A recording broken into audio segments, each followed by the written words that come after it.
Hello, students.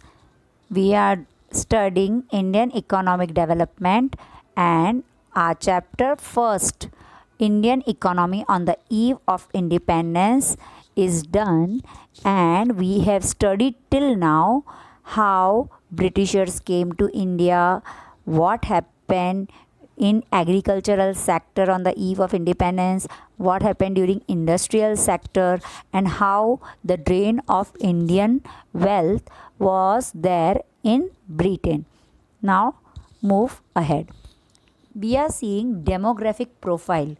Here in demographic profile we are coming to know what was the phase of gender, that is boy girl, what was the phase of education, what was the income level of the person, how the occupation was affected. This we will study now ahead. The demographic condition during the British rule were considered very backward. हम लोग बहुत backward economy में माने जाते थे क्योंकि Britishers ने हमें बहुत बैकवर्ड कर दिया था. वो क्यों और कैसे, ये हमारे सेंसस से हमें पता चला. Various details about the population was first collected through the census. जब फर्स्ट टाइम सेंसस निकले थे 1881 में, तब हमें पता चला कि पॉपुलेशन की एक्चुअल डिटेल्स कहाँ जा रही है. Before 1921 India was in first stage of demographic transition.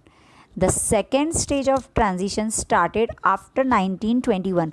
यानी 1881 में एक बार सेंसस होने के बाद हमने 1921 में डायरेक्ट, इसके बाद इतना बड़ा डिफरेंस के बाद हम लोगों ने देखा कि कहाँ कहाँ कितने चेंजेस हो रहे हैं.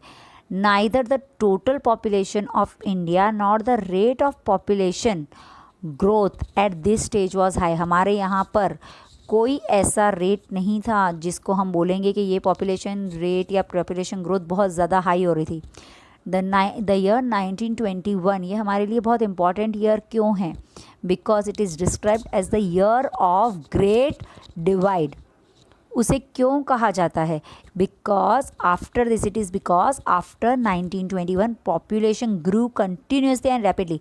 1921 के पहले जो सिचुएशन थी हमारे यहाँ पर वो ये थी कि पॉपुलेशन बहुत कम था और rate of population growth was also very low. But 1921 के बाद वो रैपिडली और कंटिन्यूसली इंक्रीज़ होना शुरू हो गई. और जो डेमोग्राफिक कंडीशंस वो हम लोगों को मिल रही हैं वो ऐसी है कि the overall literacy rate was less than 16%. हमारे वहाँ जितने लिटरेट पढ़े लिखे लोग सिर्फ 16% थे और female literacy was only 7%. Female को लिटरेट होने का उस टाइम पे अलाउ ही नहीं कर रहे थे. Overall mortality rate was high. Mortality यानी जो डेथ रेट होती है, जिसमें लोगों की मरने की रेट होती है, वॉज वेरी हाई. इन्फेंट यानी जो छोटे बच्चे होते हैं, इन्फेंट 0 to 1 years वाले, तो infant mortality rate was 218 per 1000. और आज अगर उसको कंपेयर करें, मतलब आज यानी हमारे पास जो एक्चुअल इन्फॉर्मेशन है उसके अकॉर्डिंग, तो 44 in 1000 हो रही है. तो पहले इतनी ज़्यादा मॉर्टेलिटी रेट थी. Life expectancy was also very low, 32 years. यानी जो लोगों की लाइफ एक्सपेक्टेंसी यानी जीने की जो रेट हो रही थी उस टाइम पे, जो एज थी वो भी बहुत कम हो गई थी. दैट वाज ओनली 32 years और आज हम लोग मानते हैं उसको 68 years. Extensive poverty was present. मतलब पॉवर्टी, गरीबी जो थी वो अपने बहुत ज़्यादा एक्सटेंट लेवल पर थी. उस टाइम पे गरीबी के वजह से हमारे देश में सबसे ज़्यादा प्रॉब्लम होती थी. हमारे देश को गरीब और बहुत ही पिछड़ा हुआ देश माना जाता था. यानी ब्रिटिशर्स के आने के पहले our country was told as golden bird, सोने की चिड़िया. और उन्होंने अपने देश की एग्रीकल्चरल, इंडस्ट्रियल, फॉरेन ट्रेड, अपना सारा वेल्थ ड्रेन, ये सारा करने के बाद हमको इतना पुअर बना लिया कि हम लोग बिल्कुल पुअर देशों की गिनती में आने लग गए थे. Public health facilities. Public health facilities are what? Public health facilities वो फैसिलिटीज़ है जिसमें जनरल पब्लिक के बेनिफिट्स के लिए, आप लोगों ने पोलियो अभियान ये सब सुना होगा, हेल्थ के लिए कहीं पे भी कैंप्स लग रहे ये सब सुना होगा, ये ताकि पॉपुलेशन का ग्रोथ अच्छे से हो सके, ये इसलिए किया जाता है। तो इस तरह से जो पब्लिक हेल्थ फैसिलिटीज़ वे आइदर अनअवेलेबल, यानी उस टाइम पे ऐसी कोई फैसिलिटीज़ अवेलेबल ही नहीं थी to large chunks of population और were highly inadequate when available, या फिर कहीं होगी तो आपने सुना होगा कि गवर्नमेंट हॉस्पिटल्स के हाल बहुत बुरे हैं, राइट। तो अगर कुछ अवेलेबल होते भी थे तो दे वेर वेरी इनएडिक्वेट, यानी इतने ख़राब थे कि कोई वहाँ जाना भी पसंद न करे। ये था पब्लिक हेल्थ फैसिलिटीज़ के problems, right. Next, water and airborne disease were rampant. उस वक्त हर जगह पर वाटर एंड एयरबॉर्न डिजीज़ बहुत जल्दी जल्दी फैलते थे। Okay, next is occupational structure. अब ऑक्यूपेशनल स्ट्रक्चर हमें किस तरह से देखना है? Occupational structure, you know, occupational structure eight 3 level, primary level, secondary level and tertiary level. Primary level, हम लोग प्राइमरी लेवल जो फर्स्ट जहाँ से मेन ओरिजिनेट हो रहा है, जैसे एक फार्मर है, प्राइमरी लेवल वो ओरिजिनेट यानी प्रोडक्शन कर रहा है, उगा रहा है, ये सब, तो this is primary level, right. Secondary level, वहाँ से उसके बाद मैन्युफैक्चरर और सब आगे की प्रोसेस हो रही है। थर्ड इज़ टर्शियरी लेवल, जहाँ पे इन चीज़ों के लिए कम्युनिकेशन, ट्रांसपोर्ट सिस्टम, ये सारे टर्शियरी लेवल। तो ये सब ऑक्यूपेशनल स्ट्रक्चर को अब हम आगे देखेंगे क्या है। The distribution of working persons across different industries and sectors, यानी हर जगह पर अलग अलग इंडस्ट्रीज़ में और सेक्टर्स में ये डिस्ट्रीब्यूशन ऑफ वर्किंग पर्सनस के बारे में हमें बताया जा रहा है।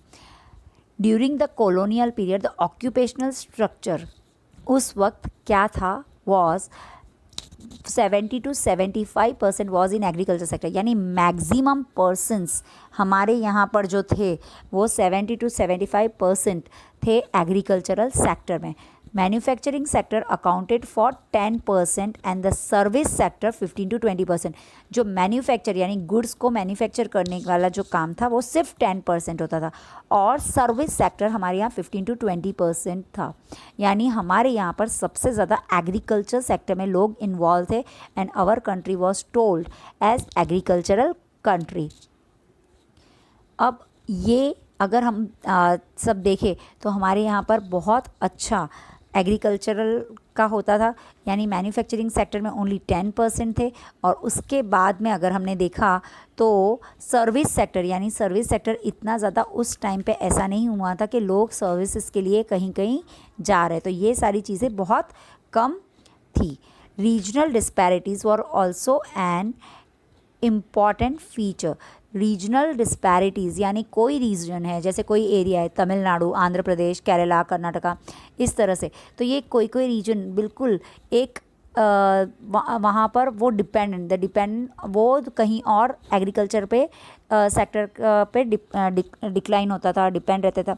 ऑन द अदर हैंड अगर हम देखेंगे पंजाब, उड़ीसा, राजस्थान, वहाँ पे बहुत अच्छा एग्रीकल्चर, तो ये रीजनल डिस्पैरिटीज़ यानी कहीं पे बहुत अच्छा एग्रीकल्चर हो रहा है, कहीं पे बहुत कम हो रहा है, तो ये रीजनल डिस्पैरिटीज़, रीजनल डिफरेंसेस बहुत ज़्यादा थे। There was a decline in the dependence of work force on agricultural sector in parts of then Madras, जो आज presidency, that is present date, जो तमिलनाडु, आंध्र प्रदेश, ये सारा डिपेंडेंस ऑफ वर्क, यहाँ पे एक दूसरे के कहीं पे कोई सेक्टर है जो बिल्कुल डिपेंड नहीं रहता था किसी पे, और किसी पे बहुत ज़्यादा। There was a increase in the share of workforce in agriculture states.